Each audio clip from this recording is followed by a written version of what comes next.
আমরা শুরু থেকে বলছিলাম এই ডাকসু নির্বাচনে আমরা একটা ইনক্লুসিভ প্যানেল করতে চাই এবং আমাদের প্যানেল গতকালকে ঘোষণা করার পরে ঢাকা বিশ্ববিদ্যালয় সহ বাংলাদেশের সবাই সারা দেশব্যাপী স্বতঃস্ফূর্ত আমরা রেসপন্স দেখতে পেয়েছি এবং বিশেষ করে বিশ্ববিদ্যালয়ের শিক্ষার্থীরা আমাদেরকে বিভিন্ন ধরনের পরামর্শ দিচ্ছে তাদের যে দাবি দেওয়া, তাদের যে প্রত্যাশা, তাদের যে আকাঙ্ক্ষা, সেই আকাঙ্ক্ষার কথাগুলো আমরা শুনছি।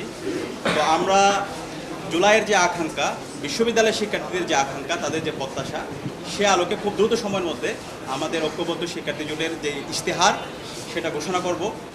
এবং আপনারা জানেন বিগত 54 বছর ধরে বাংলাদেশে মাত্র 7 বার ছাত্র সংসদ নির্বাচন হয়েছে এবং ছাত্র সংসদ নির্বাচন হলেও 6 বার হয়েছে।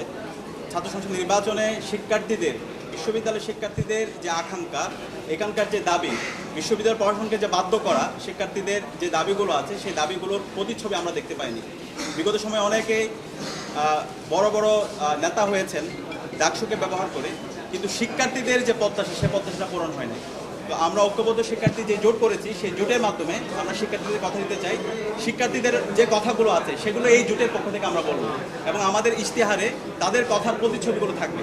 তো আমরা খুব দ্রুত সময়ের মধ্যে আমাদের ইশতেহার ঘোষণা করব এবং আমরা চাই এই ডাকসুটা একটি স্বতঃস্ফূর্ত ডাকসু হোক এবং এই ডাকসুর মাধ্যমে যারাই বিজয় হয়ে আসবে আমরা সবাইকে সাধুবাদ জানাতে প্রস্তুত আছি।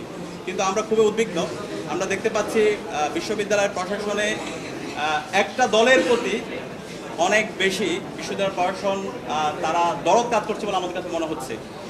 আজকে যে একদিন বৃদ্ধি করা হয়েছে, এখানে আমরা যারা স্টেক হোল্ডার আছে আমাদের সাথে আলাপ করা হয়নি এবং এর বাইরেও আমরা অনেকগুলো বিষয় আমাদের কাছে আসছে। বিশ্ববিদ্যালয় প্রশাসন, বিভিন্ন হলের যারা প্রভোস্টরা আছেন এবং বিশ্ববিদ্যালয়ের মূল প্রশাসনে যে যারা দায়িত্বশীল পর্যায়ে আছেন তারা একটা দলকে রিপ্রেজেন্ট করে।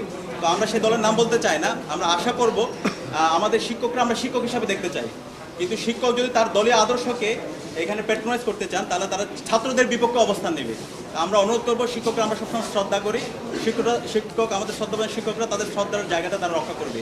এখানে যত অংশীজন আছে যারাই দাঁড়াচ্ছে সবার জন্য লেভেল প্লেয়িং ফিল্ড এনশিওর করা, এটা হচ্ছে ওনাদের অন্যতম দায়িত্ব এবং আমরা আশা করছি আমাদের শিক্ষকরা সেই জায়গায় দায়িত্বশীল আচরণ করবে। একটা লেভেল প্লেয়িং ফিল্ড এনশিওর করার মাধ্যমে একটা স্বতঃস্ফূর্ত ডাকসু হবে এবং এর মাধ্যমে শিক্ষার্থীদের যে ন্যায্য দাবিগুলো আছে, তাদের যে কথাগুলো আছে, তারাই যারা আমরা ক্যান্ডিডেট হব আমরাই বলবো এবং শিক্ষার্থীরা যাদেরকে ভালো লাগবে তাদেরকেই তারা গ্রহণ করবে এবং যারাই বিজয়ী হবে আমরা তাদেরকে সাধুবাদ জানানোর জন্য প্রস্তুত আছি। তো আমরা আশা করছি একটা স্বতঃস্ফূর্ত একটা আয়োজনের দিকে আমরা যাচ্ছি এবং সেই আয়োজনে আমরা সবাইকে, সকল অ্যাক্টিভিস্ট এবং সকল ছাত্র সংগঠন, আমরা সবাইকে দায়িত্বশীল আচরণ করার জন্য সবাইকে অনুরোধ করছি।